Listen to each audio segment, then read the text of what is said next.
Bonjour à toutes et à tous, bienvenue sur Insomnie hors de mon lit ou bienvenue sur YouTube si vous nous regardez aujourd'hui. Je vous propose aujourd'hui un nouvel interview. Alors moi je parle de sommeil mais mon invité parle beaucoup d'alimentation, de nutrition et on va en profiter pour vous montrer à quel point ces deux thématiques sont intrinsèquement liées.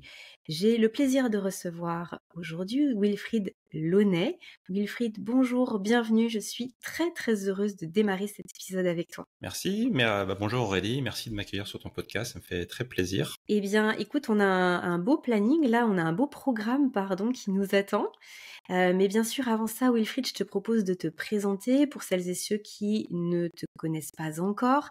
Mais je pense que beaucoup des personnes qui nous écoutent aujourd'hui t'ont déjà vu sur YouTube parce que ta chaîne, alors déjà, tu as fait un sacré boulot depuis des années, et en plus, tu as une belle chaîne. Tu parles de sujets qui sont passionnants et tu touches beaucoup de monde.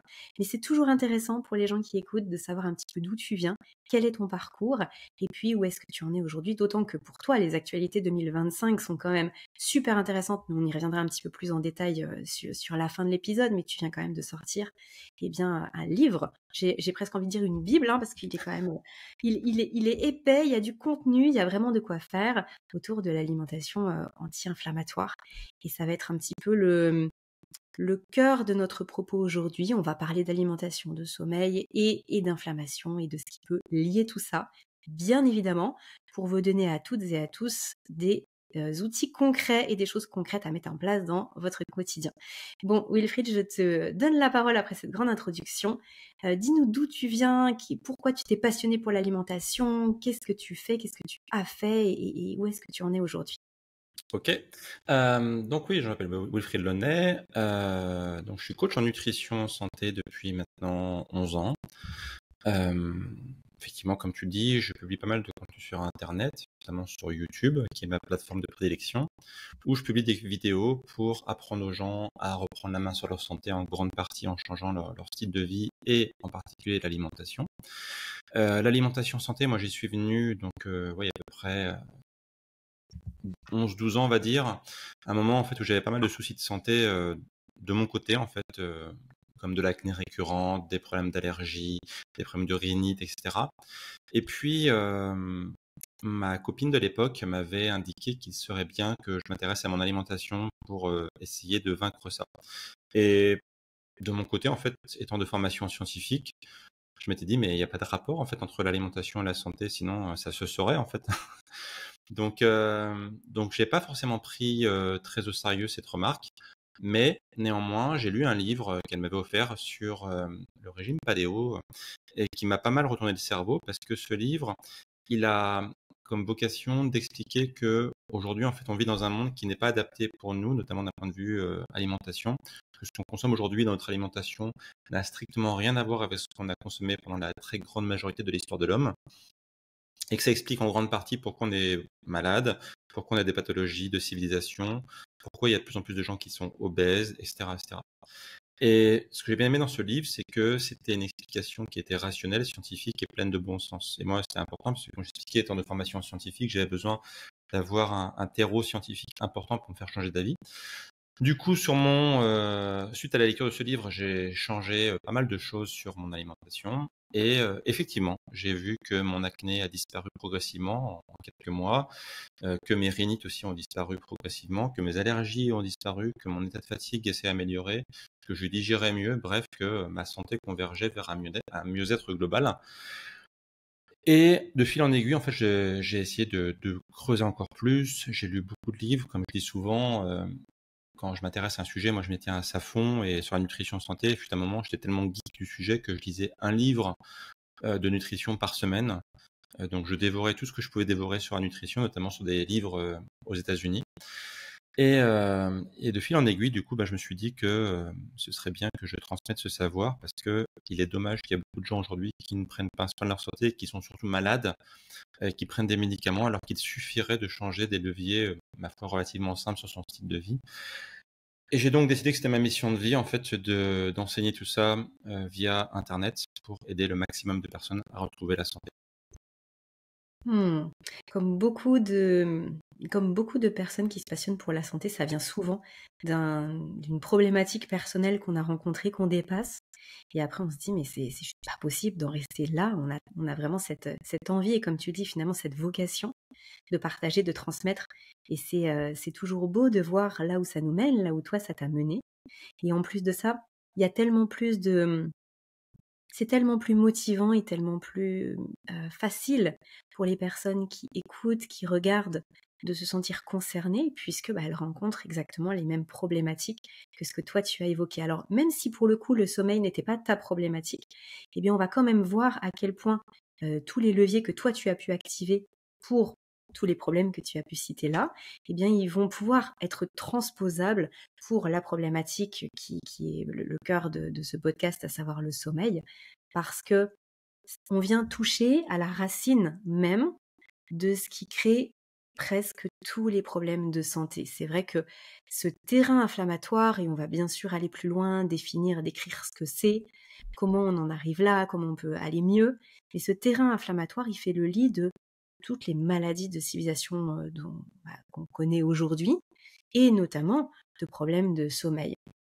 Et je discutais avec, le docteur Camille Liners, qui travaille beaucoup Oui, sur les hypersensibilités alimentaires, que tu connais aussi. oui, Et il me disait, mais que typiquement la dépression était aussi une pathologie, inflammatoire. Donc c'est vrai qu'à tout niveau, que ce soit, ce qu'on pourrait catégoriser comme mental et d'ailleurs c'est le cas aussi du sommeil, donc je veux dire, ce qu'on pourrait catégoriser de mental ou de physique, physiologique, ben en fait on retrouve cette inflammation et là où je voulais en venir, c'est que parfois le sommeil, il est juste considéré comme une difficulté psychologique. Madame, monsieur, vous ne dormez pas, allez chez un psy, ça ira beaucoup mieux. Non, mais je suis pas stressée dans mon quotidien. Pas grave, vous devez forcément avoir un problème psychologique puisque vous ne dormez pas et que le sommeil, c'est un problème psychologique. Or, non, pour de nombreuses personnes, il faut vraiment aller creuser ce pilier de l'inflammation, même si il n'est pas unique, hein, il y a d'autres piliers. Moi, dans mon quotidien, je travaille sur d'autres choses aussi, mais il est tellement essentiel qu'on ne peut pas passer à côté. Alors, ma première question va tourner autour de ça, Wilfried. Euh, Comment toi, tu définirais l'inflammation pour quelqu'un qui a déjà entendu ce mot-là, mais qui n'est pas familier avec ce terme? L'inflammation, et comment on va pouvoir venir lier ça avec le sommeil, sans nécessairement être trop, technique, même si, voilà, tu as tout le loisir de l'être, mais juste pour qu'on puisse déjà poser les mots, les choses sur lesquelles après on va pouvoir construire dans cet épisode. ouais. Alors, l'inflammation, déjà, c'est pas notre ennemi. Beaucoup de personnes pensent que l'inflammation égale forcément mauvais pour la santé. Or, l'inflammation, c'est absolument nécessaire pour vivre.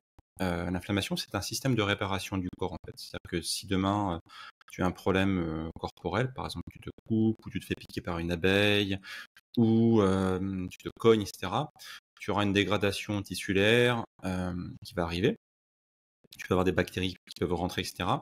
Et le corps se met en mode défense pour, d'une part, se débarrasser des pathogènes et réparer ce qui a été endommagé. Donc pour ça, en fait, l'inflammation va activer plusieurs processus qui vont notamment activer le système immunitaire pour la suppression des pathogènes, qui va activer aussi des processus pour apporter plus de micronutriments pour pouvoir réparer la peau, qui va apporter plus de collagène, etc., etc. Bref, il y a toute une cascade qui va se mettre en place de molécules qu'on appelle pro-inflammatoires qui vont venir donc réparer les tissus endommagés pour finalement que tout redevienne normal. Ça, c'est un processus qui est bon lorsqu'il est ponctuel, lorsqu'il est sur une durée courte. Et d'ailleurs, j'aurais envie de faire une analogie avec le stress. Tu parlais à l'instant du stress. Le stress, c'est pareil. Le stress, il te sauve la vie tous les jours. Le stress, il te réveille, hein. Si tu n'as pas de stress, tu restes dans un état léthargique le matin. Tu es un légume, tu ne peux pas te réveiller. C'est grâce au pic de cortisol qu'on peut se réveiller. Mais justement, il y a une notion de pic. Donc, qui dit pic, dès qu'il y a une augmentation assez rapide et puis une décroissance assez rapide aussi. Et ben, c'est pareil pour l'inflammation. L'inflammation, elle a pour vocation de rester quelques heures, voire quelques jours au maximum. Et ensuite, elle disparaît. Elle a fait son travail. Le problème, en fait, c'est qu'aujourd'hui, on est confronté dans notre monde moderne à des environnements, des molécules qui vont venir agresser notre corps de l'intérieur et qui vont générer une inflammation qui va être persistante. Un peu comme on a un stress chronique, on va avoir une inflammation chronique. On a le stress aigu, on a l'inflammation aiguë. Donc, quand c'est aigu, tout se passe bien. Quand c'est chronique, c'est délétère. Et bien là, c'est pareil. L'inflammation, lorsqu'elle s'installe, elle devient délétère.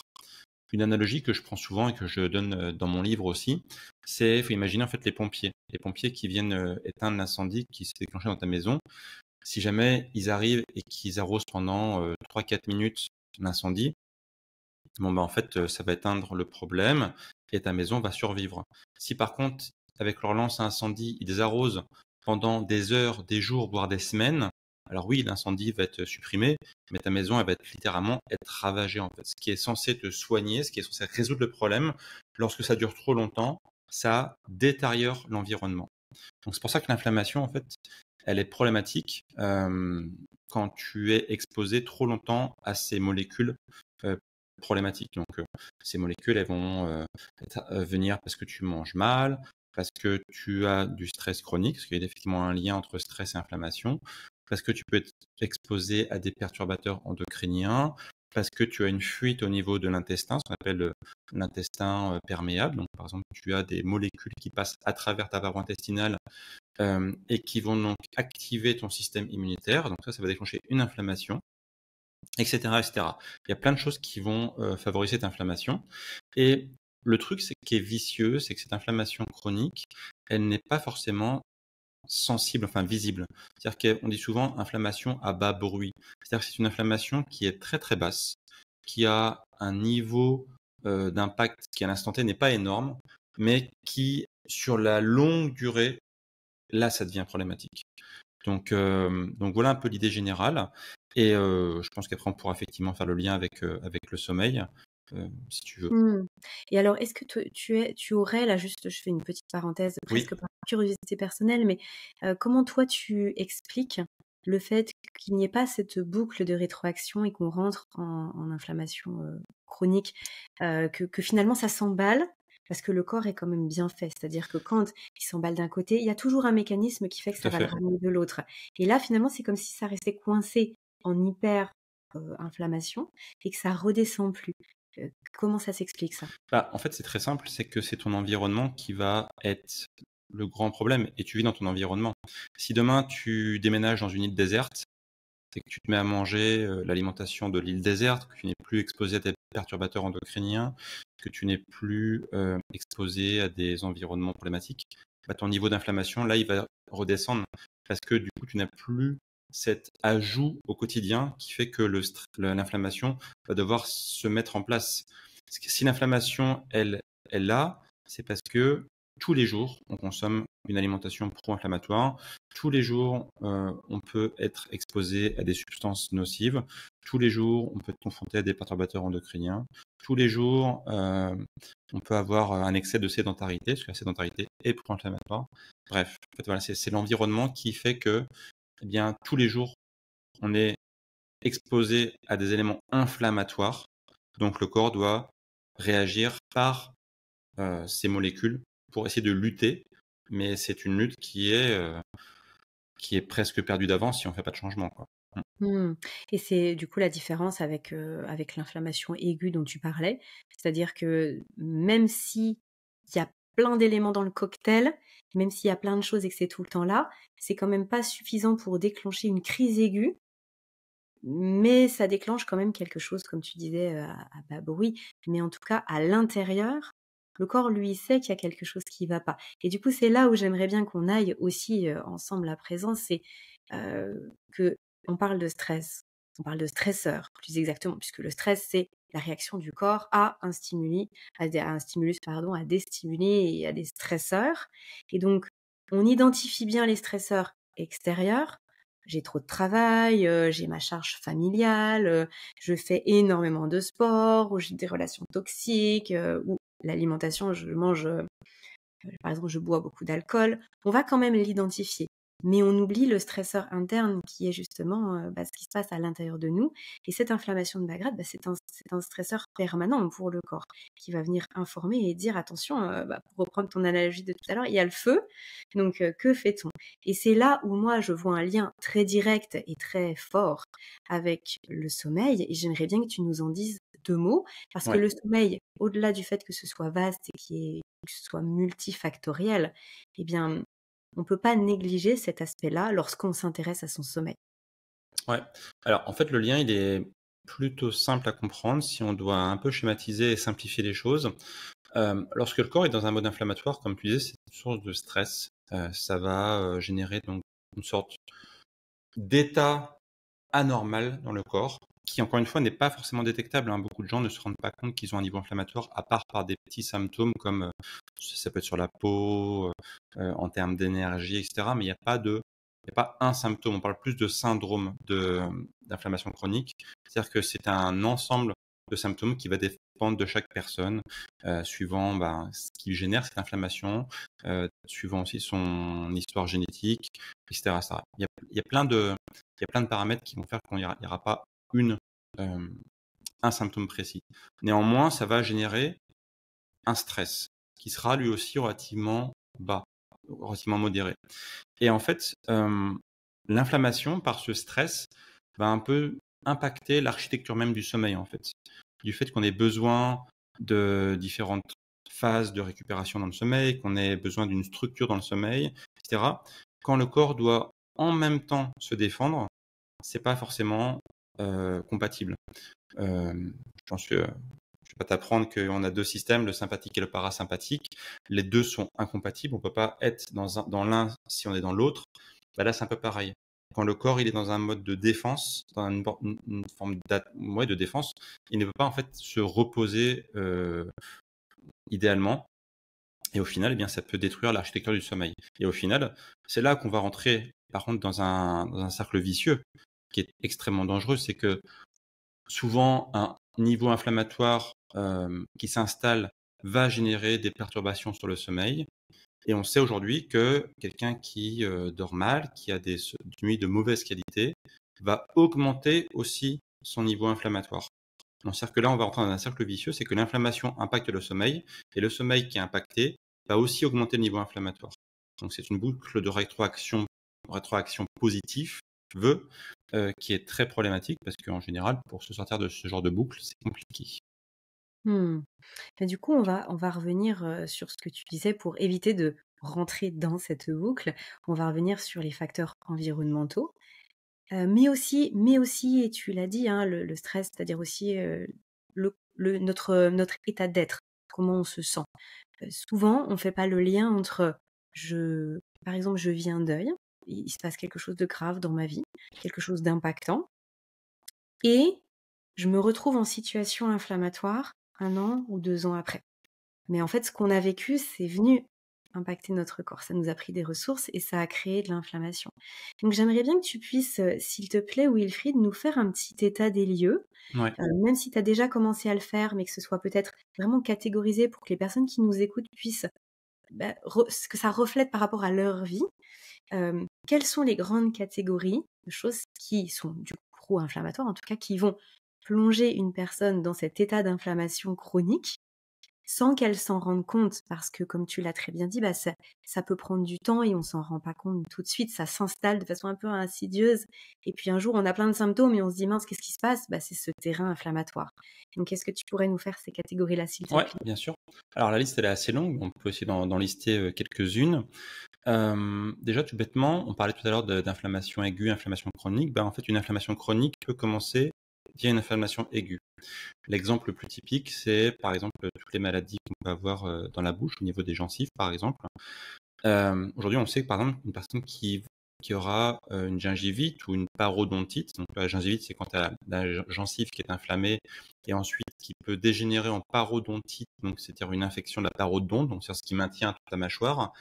Donc à la base, c'est quelque chose qui est aigu, c'est quelque chose qui est censé être ponctuel. Et si ça s'installe trop longtemps, là, ça devient vraiment en inflammation chronique. Donc déjà, première chose, c'est qu'il faut essayer de prendre soin de sa santé globalement et de ne pas laisser traîner des bobos qu'on pourrait estimer genre, pas trop grave. Parce que même chose qui est pas trop grave sur la durée peut entraîner en fait cette inflammation. Donc on sait par exemple aujourd'hui que des gens qui, ont des gingivites ou des parodontites ont des, probabilités de déclencher des maladies, cardiovasculaires par exemple, qui sont bien supérieures à la moyenne parce que justement, ils ont des niveaux d'inflammation, importants, tout bêtement. Parce que justement, Mmh. les problèmes cardiovasculaires peuvent aussi s'expliquer par des niveaux d'inflammation élevés, surtout d'ailleurs. Donc voilà, ça peut être un premier exemple. Un autre exemple, ben, on l'évoquait, ça va être l'alimentation pro-inflammatoire. Heu, Aujourd'hui donc, on consomme une alimentation qui n'est pas forcément idéale d'un point de vue, inflammation. Donc si on parle d'alimentation ultra transformée, bon bah là je pense qu'il y a pas besoin de trop insister, hein. L'alimentation, qui est très transformée par l'industrie, elle va être riche en éléments que notre corps ne connaît pas bien, elle va être riche en mauvaises graisses, elle va être riche en sucre. Tout ça en fait, ça participe à l'augmentation du niveau inflammatoire. Donc si tu prends par exemple une pizza industrielle, tu as un peu le best-of de ce qu'on pourrait avoir dans, l'alimentation, moderne, c'est-à-dire, des aliments de faible qualité, des ajouts de composants type, stabilisants, antioxydants, conservateurs et cetera, qui peuvent impacter ta santé. Ça peut être l'ajout de mauvaises graisses. Donc on pourra parler par exemple de l'équilibre oméga 3, oméga 6. Donc les graisses qui sont dans des pizzas industrielles, ne seront pas bonnes pour la santé. Heu, Typiquement voilà des graines, de l'huile de tournesol. Ça peut être la consommation importante de céréales aussi, notamment les céréales qui contiennent du gluten. Même si aujourd'hui, en fait, on n'est pas cœliaque, on sait que le gluten, il a tendance à impacter la paroi intestinale chez beaucoup de personnes, à augmenter la perméabilité intestinale chez beaucoup de personnes. Et ça, en fait, comme j'expliquais tout à l'heure, le fait d'augmenter la perméabilité intestinale, eh bien, ça laisse passer des molécules qui, normalement, ne devraient pas passer.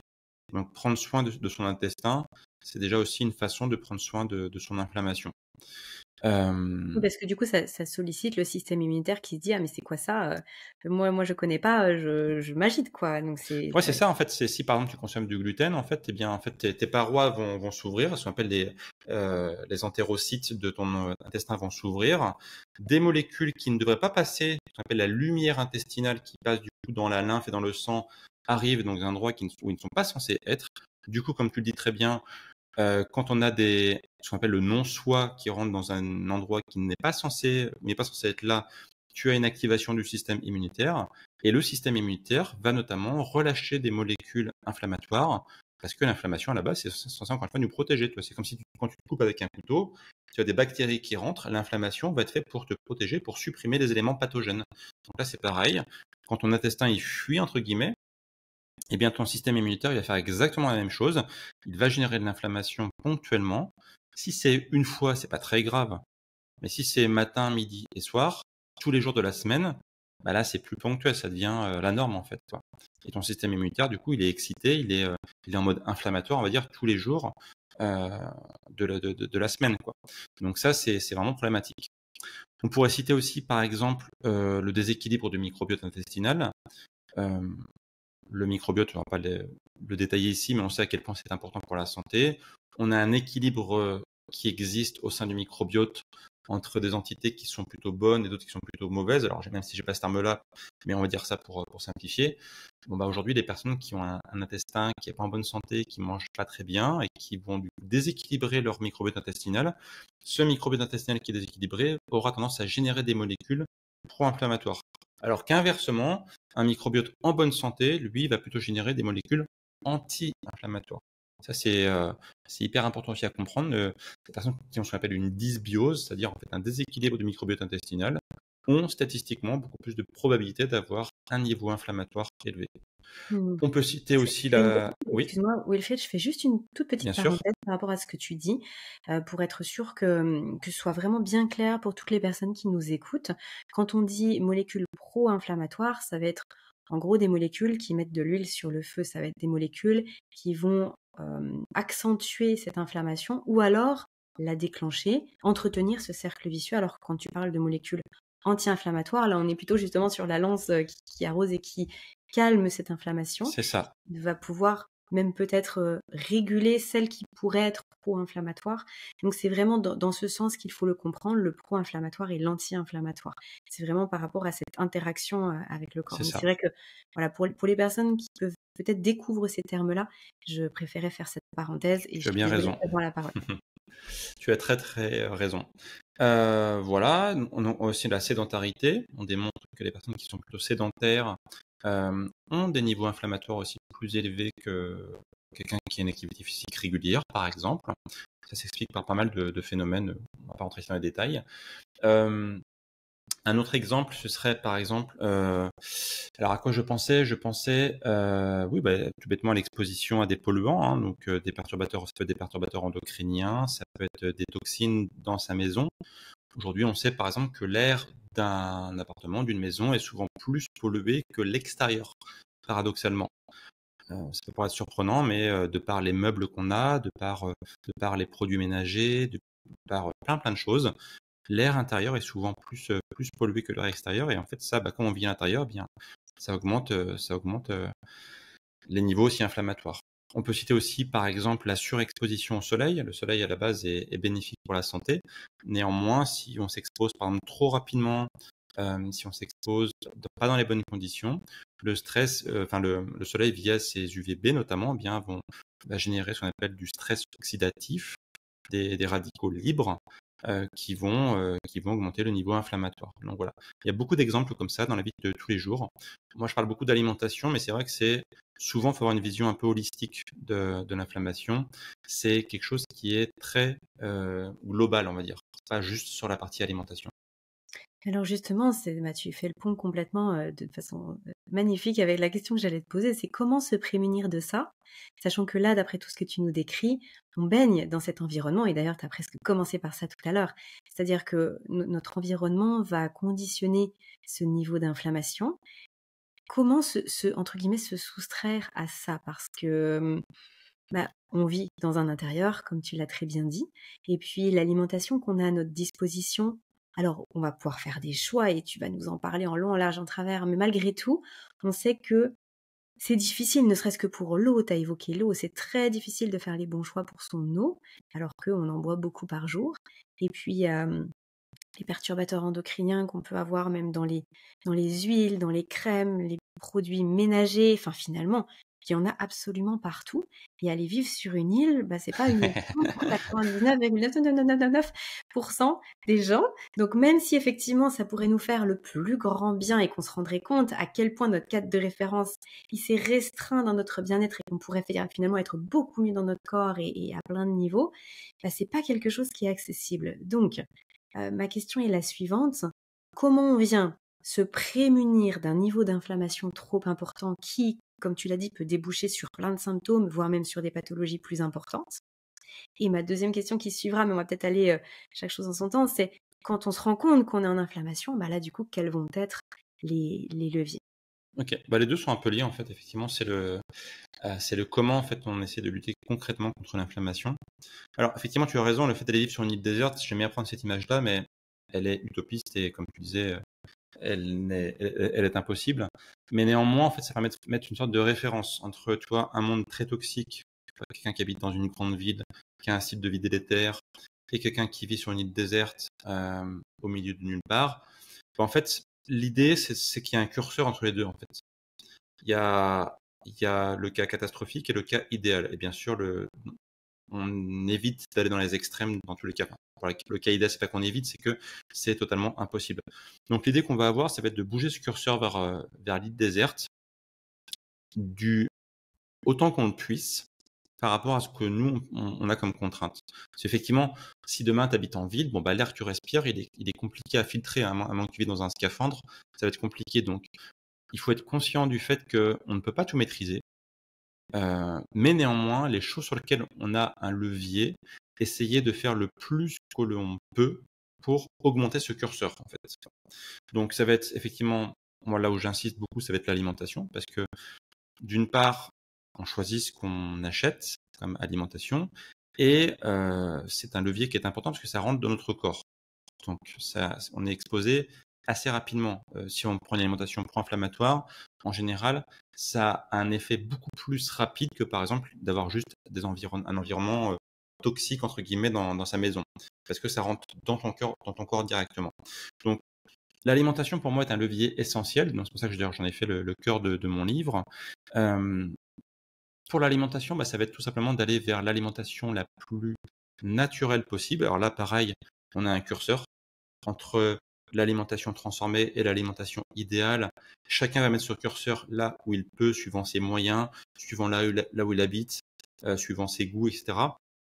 Mais les grands principes, ça va être d'avoir une alimentation la moins transformée possible, puisque comme on a dit, l'alimentation transformée est très riche en éléments pro-inflammatoires, la plus naturelle possible, donc c'est-à-dire à base de végétaux, de viande, de poissons, d'œufs, qui ont grandi, qui ont été élevés dans des conditions les plus optimales possibles.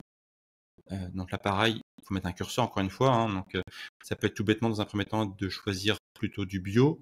On sait que le bio, c'est pas parfait, mais comparativement au non bio, en général, on a moins de molécules problématiques. Ça va être de choisir des aliments aussi de façon intelligente pour maximiser les molécules anti-inflammatoires. Donc je vais prendre un exemple concret qui sont donc les oméga 3. Les oméga 3, ce sont des molécules très anti-inflammatoires, donc plutôt protectrices pour notre corps. On en a besoin tous les jours. Le problème, c'est qu'il est très dur d'en trouver dans l'alimentation moderne. Les oméga 3, on en a plein dans notre cerveau. On a plein dans nos cellules, dans le pourtour de nos cellules. Mais le problème, c'est qu'en fait, il est très dur d'en trouver. On en trouve un peu dans les végétaux, mais il n'est pas très biodisponible. Là, on pourra en trouver le maximum, c'est dans les animaux, à condition qu'ils aient vécu dans leur environnement naturel. Bon, si demain tu achètes un steak, pas sûr que la vache elle ait vécu dans son environnement naturel. La vache que tu vas manger, il y a de fortes chances qu'elle va vivre dans un hangar, qu'elle a été nourrie avec des tourteaux de soja, qu'elle a été dans des conditions pas top pour sa santé. Bon, du coup, sa viande va être plutôt pro-inflammatoire. Si par contre tu prends une vache qui a consommé uniquement de l'herbe, qui a vécu dans un champ principalement, et qui a eu très peu de traitements médicaux, statistiquement, cette viande, elle est meilleure pour ta santé. Elle va être plutôt anti-inflammatoire. D'ailleurs, on remarque que les viandes issues d'animaux qui mangent quasiment que de l'herbe ont un niveau d'oméga 3 qui est supérieur aux animaux qui vivent dans des hangars et qui mangent des tourteaux de soja, en fait. Voilà. Pour les œufs, ça va être plutôt de choisir des œufs pareil bio, si possible enrichis en oméga 3 là aussi via ce qu'on appelle le label bleu blanc cœur. Alors c'est pas de la pub, c'est juste parce que c'est un label qui fait attention justement à ce ratio oméga 3 oméga 6. Pour les poissons, privilégier si possible les petits animaux comme les sardines par exemple, qui sont en début de chaîne alimentaire, donc qui n'accumulent pas de métaux lourds, qui sont pro-inflammatoires. Tout ce qui est mercure, cadmium, plomb, etc. sont très inflammatoires. Donc les petits poissons en général, eux, ils sont en début de chaîne alimentaire, donc ils n'ont pas tout ça. Donc c'est plutôt une bonne nouvelle. Et en plus, ils sont plutôt riches en oméga 3. Donc si tu prends de la sardine, c'est anti-inflammatoire. Si tu prends un saumon qui a été élevé dans une ferme à saumon et qui a mangé là aussi une alimentation transformée, optimisée pour qu'il grossisse vite, ce saumon-là, il sera plutôt pro-inflammatoire. Voilà. Donc tu vois, c'est tout ça en fait. C'est pour ça que c'est pas si simple que ça. Il n'y a pas un bouton magique, il n'y a pas une technique particulière. Ça implique de revoir un peu son quotidien. Donc l'alimentation, on a vu, c'est pas si simple. Pour son intérieur, il faut essayer de choisir des matériaux qui soient les plus simples possibles, éviter les produits ménagers toxiques.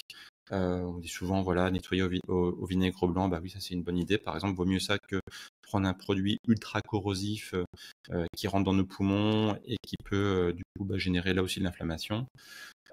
Bien sûr, pratiquer une activité physique régulièrement, comme on l'a dit. Essayer de s'exposer au soleil, parce que le soleil c'est important pour la santé, c'est important pour la vitamine D, sans en faire trop non plus, sans aller jusqu'à se cramer au soleil.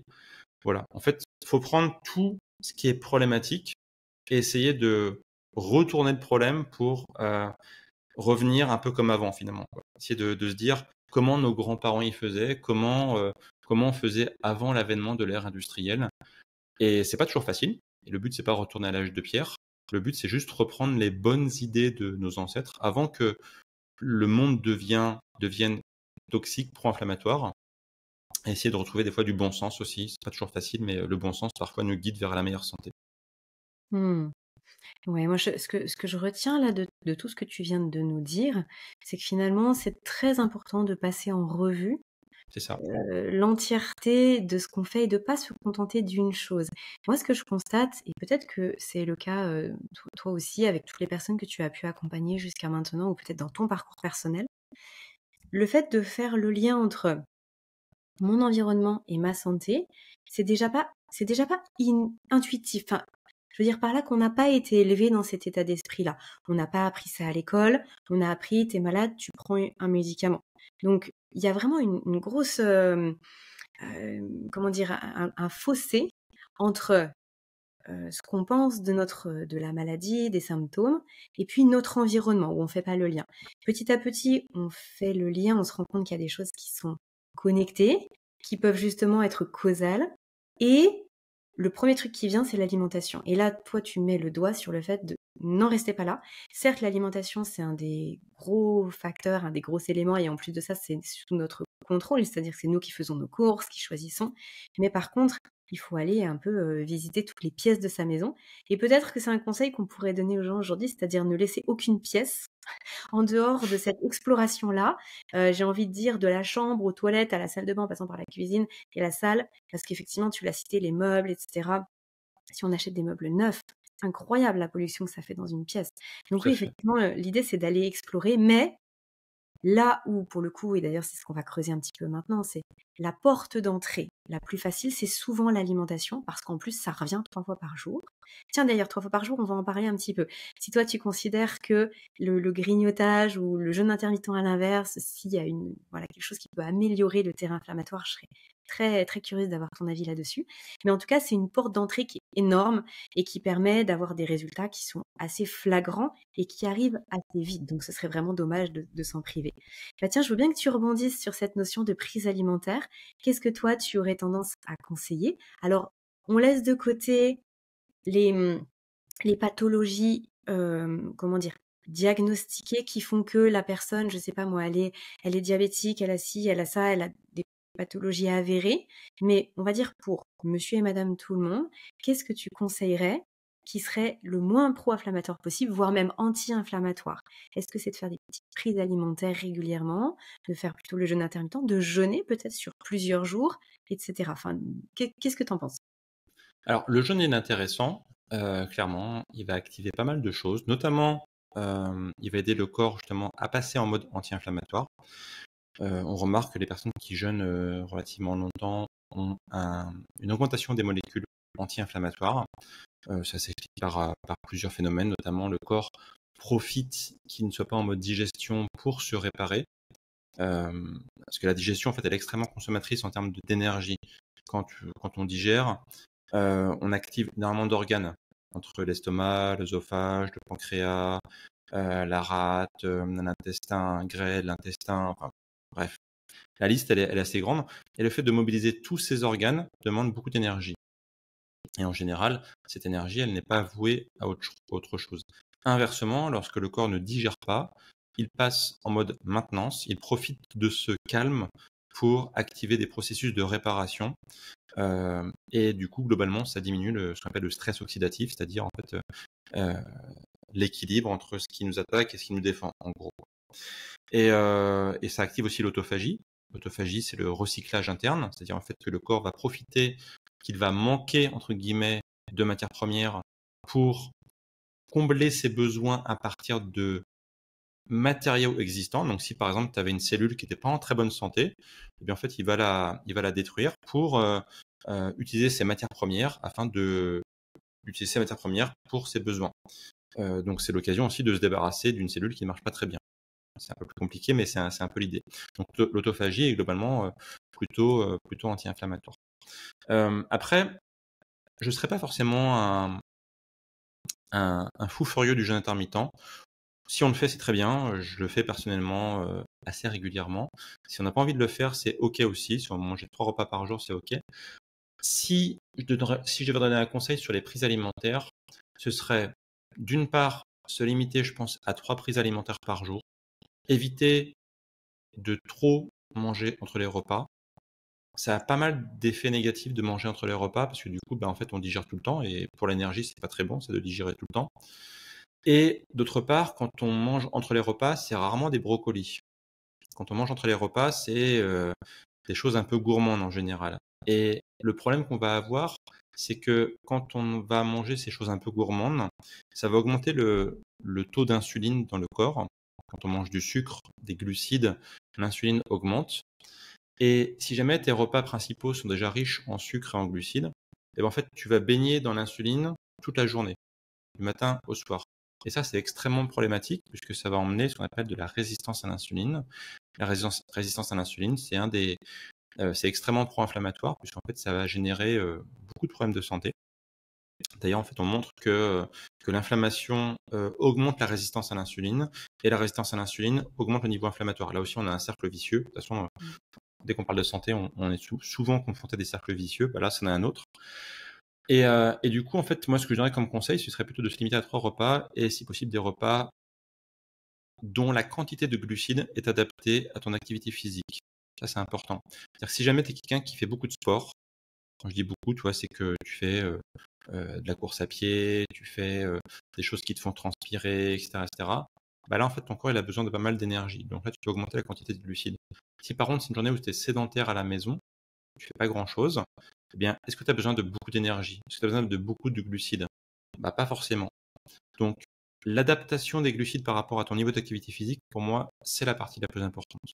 Puisque derrière, aujourd'hui, on se rend compte que, eh bien, l'occidental moyen consomme énormément de produits sucrés. Je sais pas si tu sais, en fait, la quantité de sucre prenons un Français, par exemple, consomme sur une année. T'as une idée, Aurélie? Alors là, absolument pas. Je Ouais. savais même pas qu'il y avait des statistiques Eh précises ben, pour les c'est populations. astronomique. Pour te dire, dans les années 1800, on considérait que la quantité moyenne de sucre consommée par un Français, c'était de l'ordre de, je crois que c'était quelque chose comme autour d'1 kilo, je crois. Donc ça, c'est vraiment pas beaucoup en fait, hein. De sucre. Alors, attends, peut-être avant de nous donner la stat, est-ce que tu peux nous préciser ce que tu mets derrière glucides et derrière sucre? Ici, alors là, je parle pas de glucides, je parle vraiment saccharose, c'est-à-dire le sucre blanc D'accord. qu'on Donc là, on met, n'est pas dans les fruits, on non, n'est non, pas dans là la c'est patate douce, on n'est non, pas non, dans. là c'est le sucre blanc, le saccharose. D'accord. Pardon, Ok. effectivement, tu fais bien de préciser. Donc ouais, je crois dans les années 1800, c'était autour d'1 kilo. Et aujourd'hui, on est à plus de 30 kilos. On est à 34 kilos précisément Bon. en Europe. Et pour dire les Américains, aux États-Unis d'Amérique, ils sont plutôt aux alentours de 39-40 kilos. Donc c'est monstrueux en fait. Aujourd'hui, la quantité de sucre qu'on consomme, elle est stratosphérique. Donc ça augmente effectivement les risques de résistance à l'insuline. Ça augmente le risque de dysbiose. Parce qu'en fait, beaucoup de bactéries qui se nourrissent du sucre et qui vont du coup se développer plus en présence de sucre.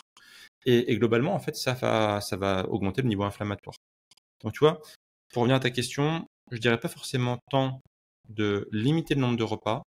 Je dirais plus là à quelqu'un qui s'intéresse à sa santé, qui veut optimiser son niveau inflammatoire, de s'intéresser à la quantité de glucides, je parle bien de glucides, qu'il va consommer au quotidien.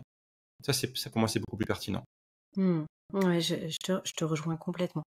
Et attention, dans les glucides, tout ce qui va être céréalier, tu en as parlé un petit peu tout à l'heure, mais c'est vrai que beaucoup de personnes peuvent juste mettre derrière les glucides tout ce qui va être sucre, à savoir les biscuits, bon, les trucs sucrés, mais par exemple les yaourts, voilà, yaourts même aux fruits, c'est du sucre, les céréales, tout ce qui va être même riz, ce sont des glucides, c'est du sucre.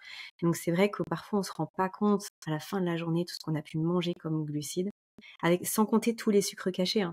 Le ketchup, les machins, tous les trucs comme ça, c'est que des sucres cachés. Pour rebondir sur ce que tu viens de dire, qui est intéressant, qu'on ne se rend pas compte de la quantité de glucides qu'on consomme au quotidien. J'ai un programme qui s'appelle la méthode hybride, justement, qui a pour but d'aider les personnes à perdre du poids. Et dans ce programme, en fait, j'incite les gens à compter avec un outil, notamment une application pour diabétiques. Toi, tu rentres tes repas que tu consommes au quotidien, donc petit déjeuner, repas du midi, repas du soir, etc. Tu rentres tous tes repas, et en fait, à la fin de la journée, tu te dis combien de glucides tu as consommé. Et beaucoup de personnes, en fait, sont absolument choquées de la Mm. quantité de glucides qu'ils consomment. Tu vois, pour te donner un ordre de grandeur, quelqu'un qui est plutôt sédentaire devrait être entre 50 et 100 grammes de glucides par jour pour avoir vraiment, on va dire, une gestion normale. Ben, en fait, on se rend compte que la plupart des personnes sont plutôt autour de 200, 250 grammes, voire 300 grammes parfois de glucides par jour. Parce que comme tu disais très bien, il y en a partout. Dès que tu manges des céréales, dès que tu vas manger euh, des plats industriels, dès que tu vas manger des glaces, dès que tu vas manger des gâteaux, etc. En fait, le sucre, c'est à la fois un exhausteur de goût, mais c'est aussi un conservateur. Et c'est une matière qui ne coûte pas cher. Donc pour les industriels, tu penses bien qu'ils ne s'en privent pas d'en mettre partout. Parce qu'en plus, Tu m'étonnes. ça titille nos papilles. En fait, ça augmente ce qu'on appelle la palatabilité en fait, de l'aliment. Ça le rend sexy. En fait, quand on mélange sucre et gras, ça nous donne envie d'en manger plus. Ouais, mais ça Et vient vraiment, ça mm. vient faire guirlande de Noël dans notre cerveau, donc forcément il veut y revenir, quoi. Ça active Et d'ailleurs, en fait, les industriels l'organisme. connaissent une notion qui s'appelle le bliss point. Je sais pas si ça te parle. Le Oui, bliss point, c'est l'état un peu dans lequel, c'est parfait, c'est la texture parfaite, et en fait, ça t'apporte beaucoup de plaisir. Et en fait, les industriels, en fait, vont ajouter du sucre dans leurs aliments pour avoir la dose idéale qui permet de déclencher justement, enfin, qui permet d'arriver jusqu'au bliss point, en fait.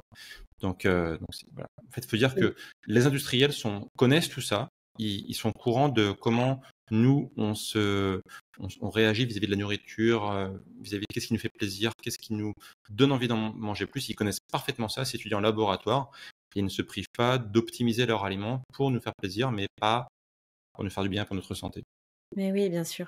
Et puis ce qu'on peut peut-être rajouter aussi, en tout cas ça c'est une notion qui me tient à cœur, tu me diras ce que tu en penses, c'est hem, de dissocier la notion de culpabilité par rapport à ces pulsions alimentaires, notamment de sucre, de ce qu'on peut faire réellement pour notre assiette. Parce que le fait qu'on soit attiré par les produits sucrés, c'est pas mal en soi. C'est-à-dire que ça a été un phénomène lié à la survie pendant des dizaines de milliers d'années. C'est quelque chose de très ancré, très archaïque, parce qu'effectivement, ça nous apportait, comme tu le disais très bien, de l'énergie rapide, facile.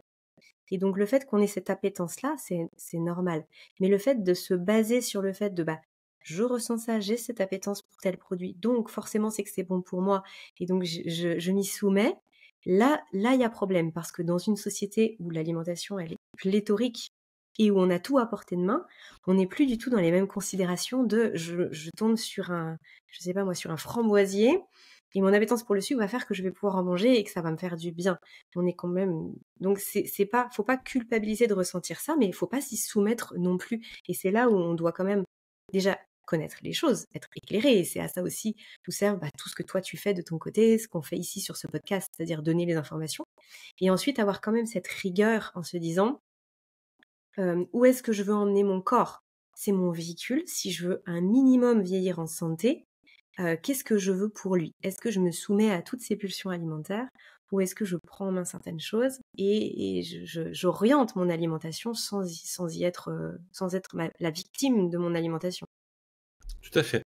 Et pour revenir à ce que tu disais sur le sucre et l'appétence pour le sucre, effectivement, elle est tout à fait normale.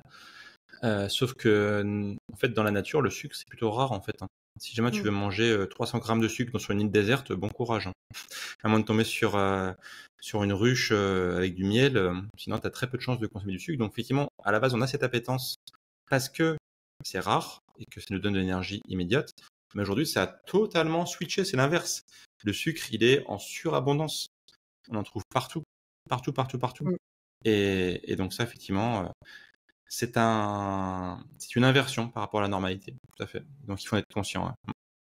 Et du coup, on va aller vers un autre point qui m'est très, très cher, et en plus de ça, tu viens de passer du temps à parler des hormones et à travailler sur les hormones, sur une formation en hormonologie dont on parlait un petit peu en off juste avant cet épisode. Et donc, forcément, quand on parle d'hormones, on parle d'acides aminés et on parle d'acides gras. Donc, j'aimerais bien qu'on aille là-dessus, parce que le problème avec le sucre, c'est le sucre en lui-même qui est pro-inflammatoire, mais c'est aussi le fait que quand on mange quantité astronomique de glucides, comme tu nous l'as dépeint ici, la situation un peu classique de l'homme occidental tel que tu l'as dit, eh bien en fait, ça prend la place d'autres choses. Donc c'est à la fois le produit en lui-même, mais aussi la place qu'il prend sur d'autres produits, d'autres molécules et du coup d'autres macronutriments qui vont avec leurs micronutriments, bien sûr, qui posent problème. Et moi, je vois énormément de personnes, pour reboucler avec notre sommeil, qui sont complètement en carence d'acides gras, qui sont complètement en carence d'acides aminés. Et donc la fonction sommeil, qui quand même est basée sur notre système hormonal, système nerveux, elle peut plus se mettre en place. Elle est démunie de ces petites briques de base. Donc j'aimerais bien que tu nous dises, qu'est-ce qui selon toi est le plus important? Vers quoi tu as tendance à orienter les gens quand justement ils sont dans un rééquilibrage alimentaire pour que toutes les fonctions corporelles puissent se faire le mieux possible, enfin s'activer le mieux possible? Ouais, bah, du coup, effectivement, on a parlé du fait qu'on consommait trop de produits sucrés, trop de glucides. Et comme tu dis très bien, le but, c'est pas forcément enlever. Le but, c'est remplacer. Donc, quand on diminue ses glucides, le but, c'est pas manger moins, parce que si on mange moins, c'est pas forcément une bonne chose. Le but, c'est manger différemment en compensant sur les autres macronutriments. Donc, qu'est-ce qu'il nous reste? Il nous reste les lipides et les protéines. Et du coup, on va maximiser les bons lipides et les bonnes protéines. Alors, c'est rare, en fait, les carences de protéines. Ça peut arriver, mais c'est rare. Mais comme tu le dis très bien, on peut avoir en fait une carence sur certains acides aminés. Parce que, par exemple, certaines personnes ne consomment pas assez de certains produits animaux, ou parce que pour ces personnes-là, eh bien, en fait, les protéines, c'est secondaire. Or, non, c'est pas secondaire du tout. Les protéines, c'est vraiment ultra important. Et je dirais même qu'il faut pas hésiter des fois je dirais pas en surconsommer, mais en consommer plus qu'on ne le croit. En fait, on manque souvent de protéines. Et les protéines ont cet avantage d'être rassasiantes, de nous faire du bien en termes de santé, parce que, en fait, notre corps, tout simplement, il a besoin de protéines au quotidien pour se construire. Et puis tout bêtement aussi, les protéines, c'est ce qui crée nos hormones, en fait, avec le bon gras. Donc, si on veut avoir un bon système hormonal, il vaut mieux à l'arrière maximiser les protéines et les lipides plutôt que les glucides, tout simplement. Et pour ça, en fait, il faut choisir, du coup, si on prend d'abord les lipides, les graisses de bonne qualité. Alors, qu'est-ce qu'une graisse de bonne qualité? C'est pas forcément simple, parce que le monde, il est entouré de graisses de mauvaise qualité. Bah, si je devais donner des exemples concrets, parce que je ne vais pas forcément parler d'acides gras, saturés, insaturés, etc., ça va un peu perdre tout le monde, mais soyons concrets, quelques bonnes graisses à consommer. Donc, bien sûr, on a la fameuse huile d'olive, qui est une des bases du régime méditerranéen, qui est extrêmement riche en polyphénols. Donc, les polyphénols, ce sont des antioxydants, donc plutôt anti-inflammatoires. Voilà. Toujours choisir une bonne huile d'olive de qualité, première pression à froid, si possible bio. Euh, Plus votre huile d'olive est de qualité, plus vous pouvez en consommer sans problème, quoi. Ensuite, on va avoir une graisse qui est un peu décriée, mais que moi j'aime bien et qui apporte, je trouve, beaucoup d'avantages pour la santé, c'est l'huile de coco. Alors, l'huile de coco, tu pourras trouver plein d'articles sur Internet qui disent c'est mauvais pour la santé, ça bouche les artères, c'est des graisses saturées, nanana, nanana. En fait, non. Et puis Je on vais en a pas par- besoin de graisses saturées. Oui, oui, bien sûr, on en Mmh. a vraiment besoin. Euh, Pareil, on va pas faire un cours de biochimie, mais en gros, en fait, les huiles de l'huile de coco, en fait, sont plutôt bonnes pour la santé. On a notamment ce qu'on appelle des MCT, des triglycérides à chaîne moyenne, qui sont très bonnes pour le cerveau, qui sont très bonnes pour le microbiote aussi intestinal. Voilà, l'huile de coco, elle est plutôt antiseptique, elle a plein d'avantages pour la santé. En plus, elle a un point de fumée qui est assez haut. Donc, le point de fumée, c'est quand une huile commence à générer de la fumée lorsqu'on la cuit à haute température, et qu'en général, c'est pas bon signe. Ça veut dire qu'elle est dégradée. Bon, l'huile de coco, on peut la chauffer à haute température. Normalement, elle n'est pas dégradée. Mmh.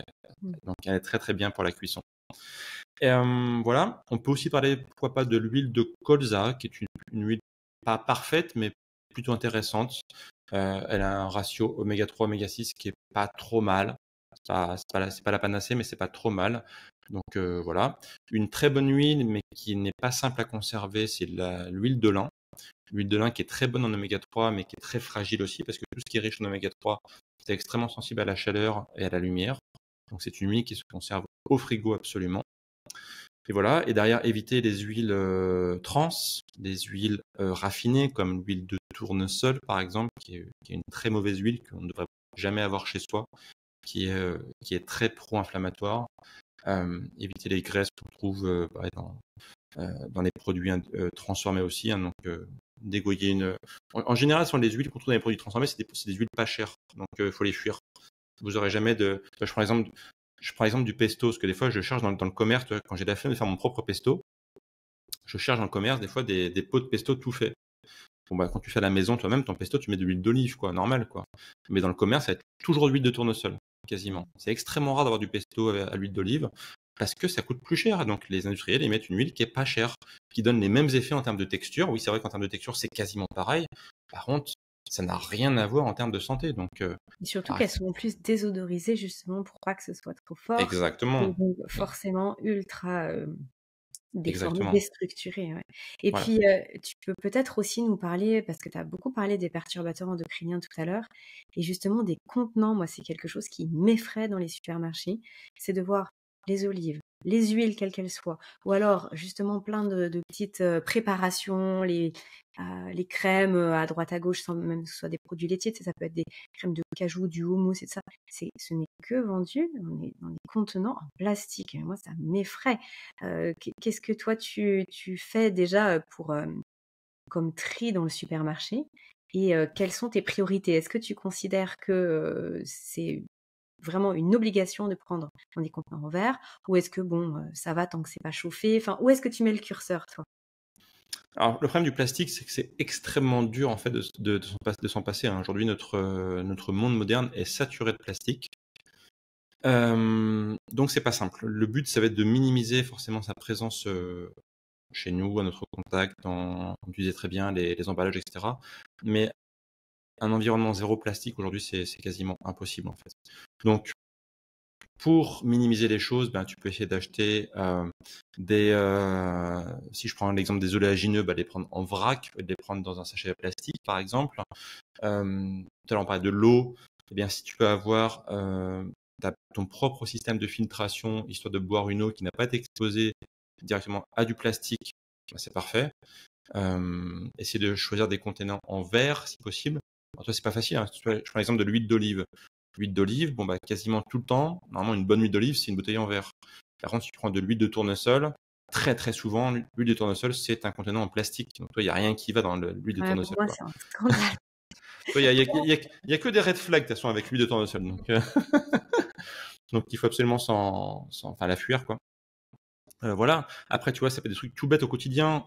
Quand je vois des gens qui ont des planches à découper en plastique chez eux, moi, ça me fait. J'avais pas à me dresser les cheveux parce que j'en ai plus, mais j'aurais des cheveux, ça me ferait dresser les cheveux sur la tête, quoi. Parce que avoir une enfin, une planche à découper en plastique, c'est typiquement le genre d'aberration. C'est-à-dire qu'on va découper des choses, des aliments sur un endroit où avec le couteau, on va libérer des petits morceaux de plastique qu'on ne verra pas à l'œil nu mais qui seront là et qui vont se retrouver dans l'aliment et qu'on va manger ensuite. L'aberration, quoi. Donc, ayez Mmh. une planche à découper en bois, quoi. Absolument, en Oui, ça bois. existe aussi Ou en verre. oui, alors en verre, ça fait du bruit, c'est pas agréable.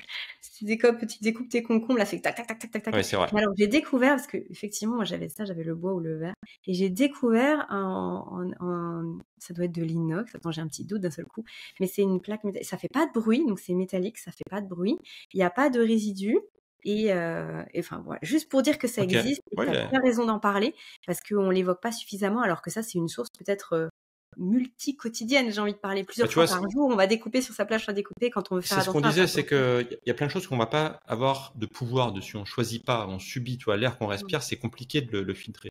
Par contre, ça, clairement, la planche à découper, alors c'est un exemple qui est très basique, mais il y en a plein comme ça dans la maison, en fait, des exemples de choses qu'on peut choisir entre une version toxique et une version saine.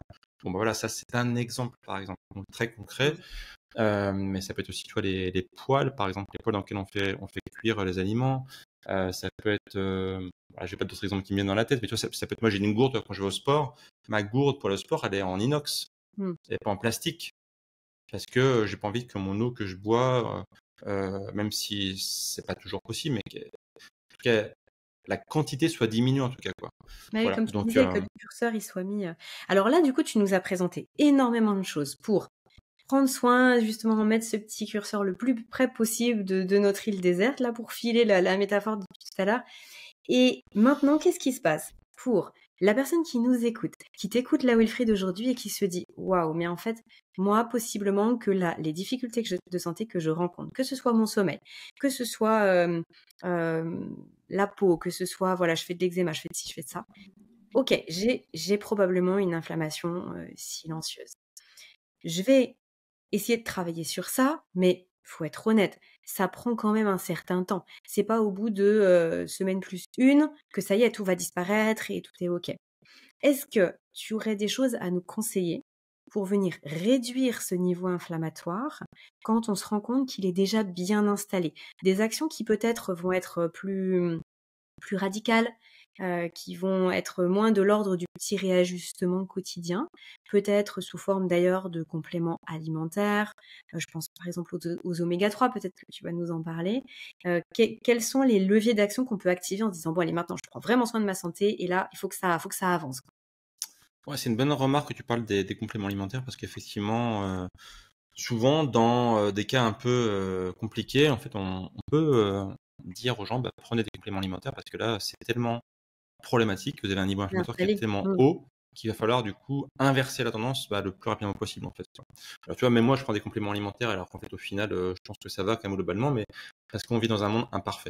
Donc le monde qui est imparfait, ben, on doit le compenser par des compléments alimentaires. Enfin, bref, on essaiera peut-être d'en reparler un peu plus tard, mais en tout cas c'est un sujet qui est super intéressant. Alors c'est dur de répondre à ta question parce que ça va vraiment dépendre de chaque personne. Effectivement, à part reprendre l'alimentation souvent de A à Z, parce que souvent on se rend compte que les personnes qui ont un haut niveau inflammatoire sont des personnes qui ont une très mauvaise alimentation. Donc là, je pense qu'il faut revoir toute l'alimentation entre le petit déjeuner, le repas du midi, le repas du soir. Il y a beaucoup de leviers sur lesquels il faut travailler. Je dirais tout bêtement, tu vois, sur l'alimentation, déjà être sûr de prendre le temps de faire à manger soi-même. Parce que si jamais tu te dis que tu vas acheter que des aliments préparés ou tu vas déléguer ton alimentation à quelqu'un d'autre, déjà ça commence pas très bien, ça va être compliqué. Donc pour moi, il faut absolument refaire un peu la paix avec sa cuisine et y passer le maximum de temps. Alors ça peut te sembler évident. Moi aujourd'hui ça me semble évident, mais crois-moi que autour de moi, je connais beaucoup de personnes qui ne prennent quasiment jamais le temps de cuisiner. Parce qu'aujourd'hui, Oui, bah, tu on, vraiment raison de le on vit préciser. dans un monde, tu vois, où il est tellement simple de recevoir de la bouffe à la maison, tu vois, avec Uber Eats et tous les équivalents, où tu es dans ton canapé, tu dis, bon, qu'est-ce que je fais? Je me fais à manger moi-même, donc c'est-à-dire du temps, il faut des aliments frais, il faut savoir cuisiner, ou alors je sors mon téléphone et je vais sur l'application et en 3 clics, en fait, quelqu'un va venir toquer chez moi pour me dire, tiens, voilà, bon appétit. Je Mmh. pense que beaucoup de personnes, et moi je suis de plus en plus surpris par ça, mais tu vois, enfin, là, hier soir, j'étais en coaching avec des élèves et il y a combien de personnes? Je crois qu'il y avait 6 personnes en ligne sur mon groupe de coaching. Et sur les groupes de 6, il y a 2 personnes, donc tu vois, un tiers quand même, qui ne faisaient, j'étais un peu obligé de leur réapprendre ou les forcer à faire à manger par eux-mêmes parce que ce sont des personnes qui ne font pas à manger. Donc, tu vois, un tiers des personnes que j'avais en coaching hier soir ne font jamais à manger par eux-mêmes. Mmh. Donc ça pour moi ça peut sembler bête, ça peut sembler évident, mais il faut reprendre absolument le contrôle de sa cuisine et passer du temps. Si vous passez pas du temps dans votre cuisine aujourd'hui pour faire à manger, vous passerez du temps plus tard à l'hôpital pour soigner vos maladies, ni Bah, plus ni moins. ça mérite d'être là. Mmh. Donc voilà. Pour moi Et c'est le pour le levier le coup, plus important, hein. et je suis vraiment très contente que tu l'évoques, tu as 1000 fois raison d'insister là-dessus. Et pour le coup, c'est aussi, comment dire? Un postulat de départ qui doit changer. Et je pense que enfin, j'imagine que toi, tu dois en parler souvent, mais ça vaut peut-être le coup de le dire ici aussi. C'est le fait que si on n'arrive pas à accorder de l'importance à son repas, justement peut-être parce qu'on voit pas le lien direct avec les problèmes qu'on peut vivre dans la santé, dans notre quotidien, on n'arrive pas à apporter de l'importance et donc il faut forcément que, vu que c'est pas important, il faut que ça aille vite. Et il est vrai que tout pousse à ce que ça aille le plus vite possible. Tu mets au micro-ondes pendant 2 minutes 30, ça te fait tout, ça Dans te une cuit barquette en tes plastique. brugnets dans ta barquette en plastique que tu as acheté 3 minutes avant au supermarché d'en bas. Hem, la vitesse de consommation, elle est possible. Tu l'as dit avec Uber Eats, mais c'est vrai que même à tout niveau, même pour les gens qui ne se font pas livrer, ils peuvent acheter et en 3 minutes, le repas, si on peut parler d'un repas, il est prêt. Donc c'est vrai que comme il y a cette possibilité-là, on a tendance, ça a ramené, si tu veux, enfin moi je trouve que ça a changé la fenêtre, le regard qu'on porte sur l'alimentation. Comme c'est possible de faire tout en 3 minutes, bah, ce qui va prendre 30 minutes, d'un seul coup devient anormal. alors que c'était la norme avant. Faire mijoter de la viande avec des légumes pour aussi avoir le bouillon de la viande, pour pouvoir euh, que ça ait vraiment du goût finalement, hein, mais pour aussi aller chercher le gras de la viande, etc., tous ces éléments-là, ça devient pas normal. C'est-à-dire pourquoi je prendrais 30 minutes alors que je peux en prendre 3. Moi, il y a ma série Netflix qui m'attend. Je caricature un peu, mais c'est vrai que je pense que le premier travail en amont à faire, c'est de sortir de tous ces postulats de départ qu'on a peut-être eu de par notre enfance, de par la façon dont on a vécu et été élevé, etc.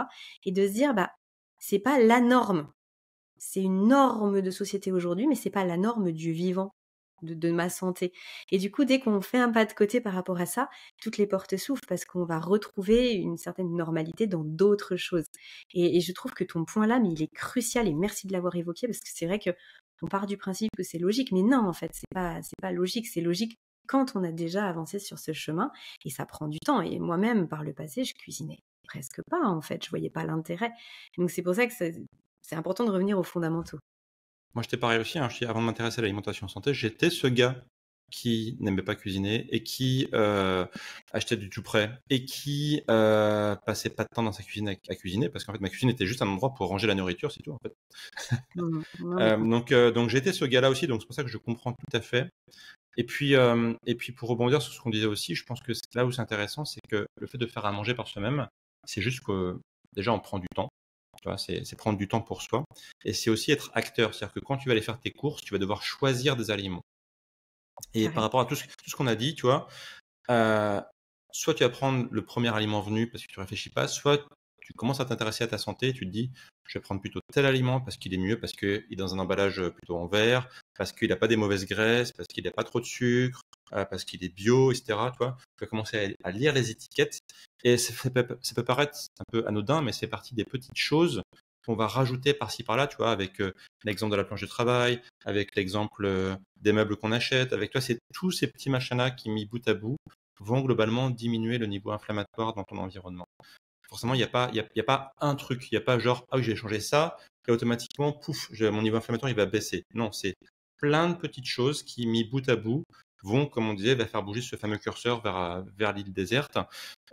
Forcément, ça demande du temps, ça demande de l'énergie, ça demande même de l'argent, parce que forcément, acheter certains produits, ça coûte plus cher. Voilà, des produits de qualité, ça coûte plus cher que des produits de low cost, par définition même. Mais je pense qu'en fait, aujourd'hui, c'est d'autant plus vrai aujourd'hui de faire un choix là-dessus éclairé. C'est-à-dire qu'il faut être OK de mettre de l'argent dans de la nourriture, même si elle est un peu chère. Et faire peut-être abstraction sur autre chose. Peut-être dire, voilà, je n'achèterai pas forcément le dernier iPhone cette année, ou je vais pas acheter un écran plasma de 32 pouces, et plutôt mettre de l'argent dans la bonne nourriture. Parce qu'en fait, c'est vraiment ultra important et qu'au final, c'est ça qui va nous faire vivre longtemps et en bonne santé. C'est pas l'écran 32 pouces, c'est pas le dernier iPhone, c'est ce qu'on mange, quoi. Mmh. Ouais, je suis tout à fait d'accord avec toi. On va aller tout doucement vers la fin de cet épisode, Wilfried. Et, et justement, avant que tu puisses nous exposer un petit peu plus en détail où est-ce que les gens peuvent te retrouver, quels sont tes projets aujourd'hui, qu'est-ce qui s'est passé pour toi là sur cette année 2025, qui vont être des ressources pour les personnes qui nous écoutent ou qui nous regardent, j'aimerais bien que tu puisses nous dire peut-être en mode témoignage, par proxy, on va dire, qu'est-ce que toi tu as pu voir parmi toutes les personnes que tu as accompagnées sur ces dernières années, que tu accompagnes toujours dans tes groupes d'élèves comme tu dis tout à l'heure, euh, vis-à-vis du sommeil, de façon directe. Les personnes peuvent venir avec des problématiques de surpoids, mais finalement très mal dormir aussi, peuvent venir avec des problématiques de constipation, d'eczéma, et finalement très mal dormir aussi, parce qu'on se rend compte que le sommeil, c'est très transversal, et que on va retrouver le sommeil, enfin, quelle que soit la porte d'entrée qu'on a le symptôme, et sinon, et vous dormez bien, ah non, c'est difficile. Et donc, toi, parmi toutes les personnes que tu as accompagnées, qu'est-ce que tu as pu constater? Est-ce que ce sont les problèmes d'endormissement qui finalement se règlent le plus facilement quand on a une alimentation anti-inflammatoire? Est-ce que ce sont les réveils nocturnes qui disparaissent? Est-ce que c'est la qualité même du sommeil? Peut-être Hmm. la vitalité en journée? Qu'est-ce que tu as pu constater jusqu'à maintenant?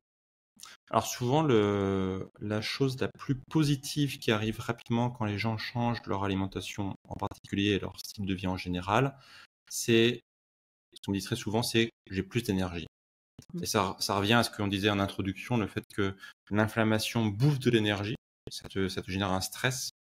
Souvent, les personnes me disent: «J'ai plus d'énergie» et ça, c'est absolument important parce que grâce au fait d'avoir plus d'énergie, bah, ça va nous inciter, en fait, à remettre en route tous les autres piliers de la santé. Comme je dis souvent, la santé, c'est 4 piliers, hein, c'est l'alimentation, l'activité physique, le sommeil et le mental. En fait, quand tu as l'énergie, du coup, tu as envie de, faire, par exemple, plus d'activité physique. On va pas se mentir, hein, quand tu es fatigué, tu pas envie de faire du sport. On va pas se mentir, c'est normal, en fait, tu vois? Mais inversement, si tu es plein d'énergie, si tu débordes d'énergie, tu as envie d'aller marcher, tu as envie de faire une séance de sport. Du coup, grâce à cette séance de sport, tu vas dire: «Bah, peut-être que je mange mieux du coup». Donc tu vois, pour être, en cohérence par rapport au fait que tu fais des activités physiques, tu vas souvent mieux manger. Et comme tu as fait de l'activité physique, du coup, tu seras peut-être aussi plus fatigué le soir. Parce que du coup, tu auras une vraie raison d'avoir envie de dormir. Et comme on dort mieux, bah, du coup, on a plus d'énergie, et cetera. Et tu vois, du coup, on rentre dans un cercle virtueux. On a parlé beaucoup de cercles vicieux pendant ce podcast. Du coup, ça peut sembler un peu négatif, mais la bonne nouvelle, c'est qu'on peut inverser tout ça et rentrer dans plein de cercles virtueux.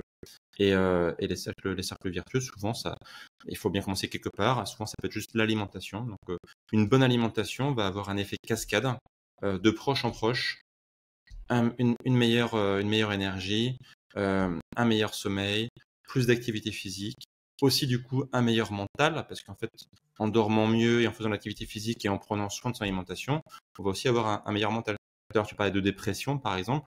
On se rend compte aujourd'hui que beaucoup de personnes sont déprimées parce que non seulement ils ont une alimentation pro-inflammatoire, l'inflammation rend le cerveau dépressif, tout comme d'autres choses, comme par exemple un microbiote désorganisé, par exemple. C'était d'ailleurs le sujet d'une de mes récentes vidéos. Euh, Ça permet aussi du coup, oui, donc du coup, bah, voilà, d'avoir un meilleur sommeil, de bouger plus, etc. Donc bref, voilà.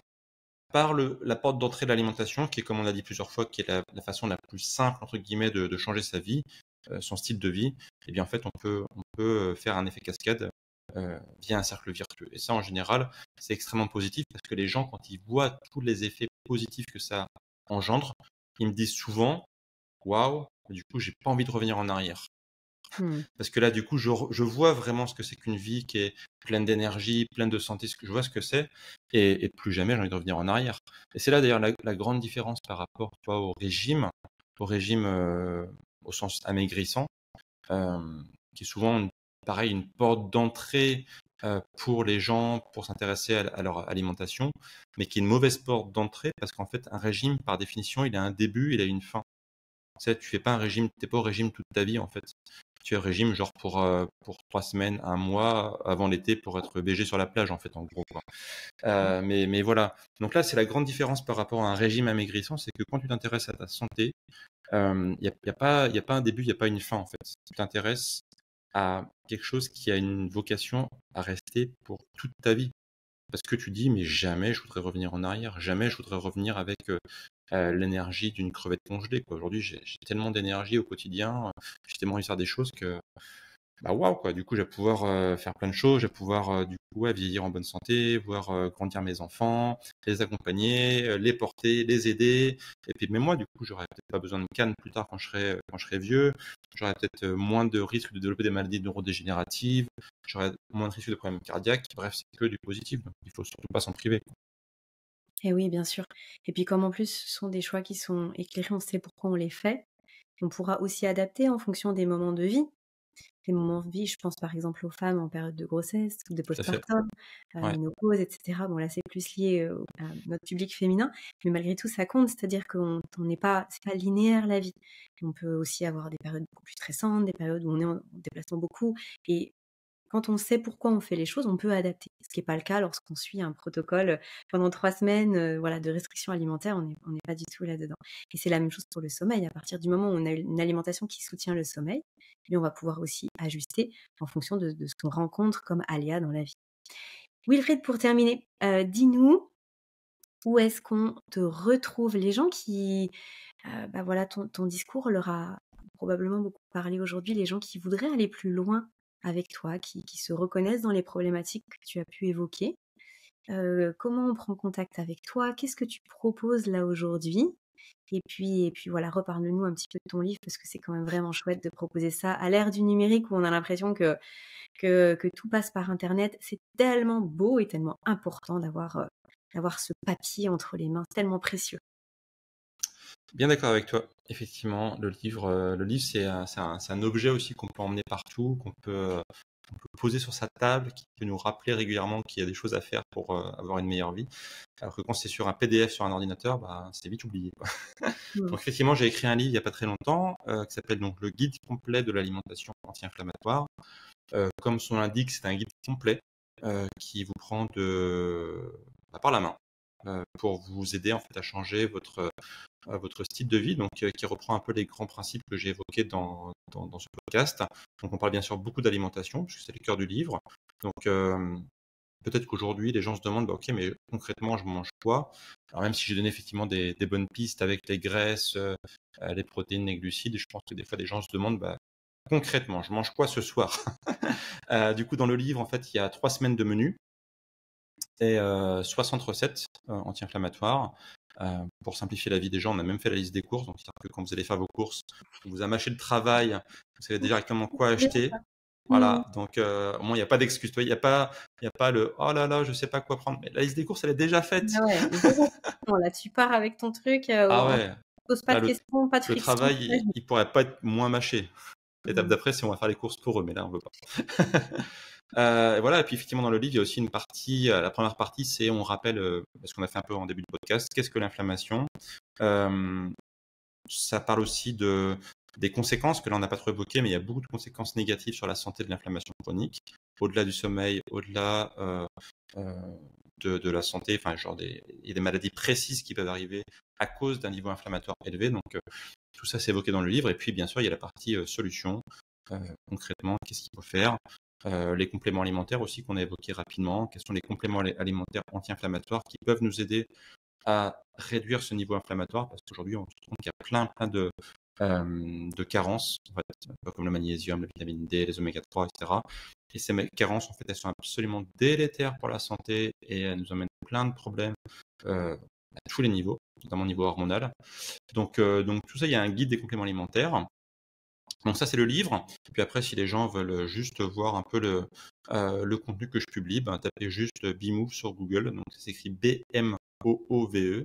B-M-O-O-V-E. Et vous aurez accès à la chaîne YouTube, au site internet, Instagram.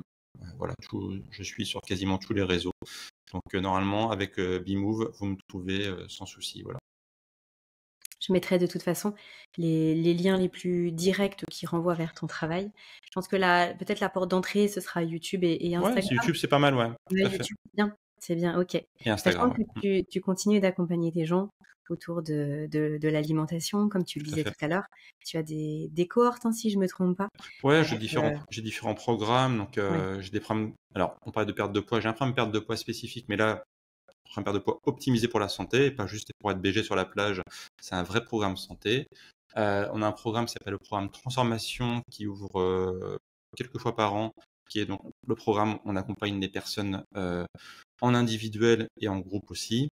Et puis, on a des programmes sur le jeûne intermittent, des programmes sur l'alimentation anti-inflammatoire aussi. Donc voilà. Tout ça, c'est sur le site, sur bimove.com. Vous avez dans l'onglet programmes et livres tous les liens directs. Allez, super. On va s'arrêter là-dessus. Wilfried, si tu le veux bien, je te remercie pour ton temps, pour ce que tu nous as partagé, les explications, et puis cette vision holistique, cette vision globale qui t'est chère et que je partage aussi. Donc, c'était vraiment un plaisir d'échanger avec toi et je pense que ça a été très riche pour les personnes qui nous écoutent. Et d'ailleurs, j'insiste là-dessus parce que c'est tellement important pour la chaîne. Mais si effectivement vous avez apprécié cet échange, si ça vous a appris quelque chose, vous qui nous écoutez ou qui nous regardez là dans cet épisode, pensez à partager, pensez à liker, pensez à vous abonner à la chaîne, que ce soit sur la mienne ou sur celle de Wilfried sur Bimove, parce qu'effectivement, tout commence par là, par comprendre, connaître, savoir que ça existe pour enclencher un passage à l'action. Et donc, si ça a pu vous aider, vous, ça pourra aussi aider vos proches, les personnes qui en ont besoin. Et nous, on a besoin de vous. On a besoin que vous puissiez liker, partager et nous montrer que ça vous plaît et que ça puisse bien référencer l'épisode sur nos chaînes. Donc merci d'avance à tous ceux qui le font. Merci à toi, Wilfried, Puis pour merci Aurélie pour l'invitation aussi. C'était un vrai plaisir de partager ce moment avec toi. Euh, voilà, je partage tout à fait aussi ton point de vue et j'admire beaucoup ton travail. Donc bravo encore pour ce que tu fais et voilà, bonne continuation à toi. Merci beaucoup. Bonne suite de journée à vous tous. Wilfried, à très bientôt pour de prochaines rencontres virtuelles ou en présentiel comme on a pu le faire précédemment. Et puis plein de belles choses pour votre été à tous. À bientôt. À bientôt.